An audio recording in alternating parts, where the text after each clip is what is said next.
Mapagpalang araw mga kataba. Sweets again. Hindi naman masyadong matamis to mga kataba kasi alam nyo naman si Mama Taba. Lagi ko rin inaalalayan yung ating sweets. Umiiyak naman yung aming alagang aso. Tapos kasi hindi nakakalabas. Meron tayo ditong Marie Biscuit.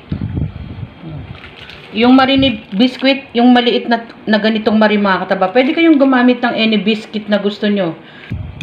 Naglagay ako ng 1/4 na creme densada at 2 kutsara ng sugar.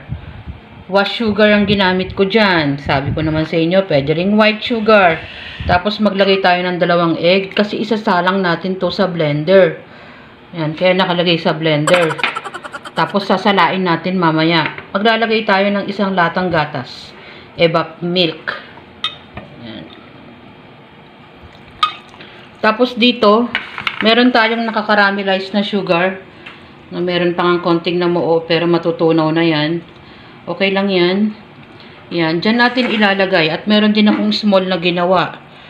Kakalculate ko lang kung susobra at pag hindi naman, ganyan na karami. Ang ilalagay ko lang dyan, mga 3/4 o kalahati ng ganyang kalaki nating molder. Para hindi matagal lutuin. Meron na akong pinapainit na steamer. Yan. Tapos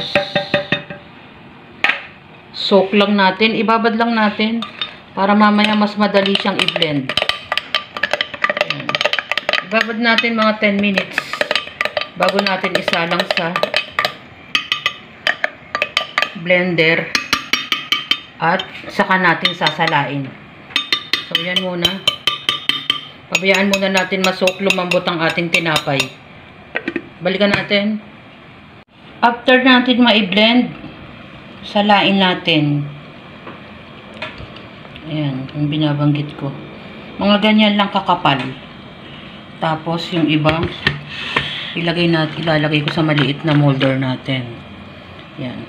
Steam natin siya mga 30 to 40 minutes. Ayan. Meron ako ditong saging saba. Nilagyan ko siya ng slice sa gilid at nilagyan ko ng palaman na cheese. Simpleng fry lang to, tapos lalagyan lang natin ng konting sugar mamaya sa ibabaw.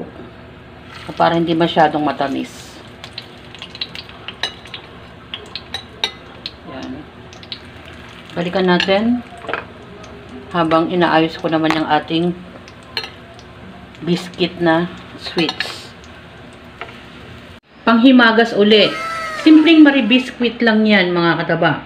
At yung pampatamis natin, konting sugar at creme densada lang ang inilagay ko dyan. Kasama ng evap milk. Kasi mga kataba, hindi tayo masyadong gumagawa ng sobrang tamis na dessert. At ganyan naman ang ating masarap na dessert. Sabi ko nga, mga simpleng dessert pero masarap. At yun namang ating saging. Ganon din mga kataba. Fry lang natin. Nilagyan ko lang ng twist. Nilagyan ko ng palaman na cheese. At binudburan natin ng konting sugar. Yan ang simpleng panghimagas natin. Ng ating biscuit na ginawa nating plan. At yun namang saging. Simpleng luto lang din. Enjoy, kumain, at maging masaya. Maghinay-hinay lang tayo sa mga sweets mga kataba. Kaya ganyan ang ginagawa ni Mama Taba. Salamat sa panonood! At bye! Ingat mga kataba!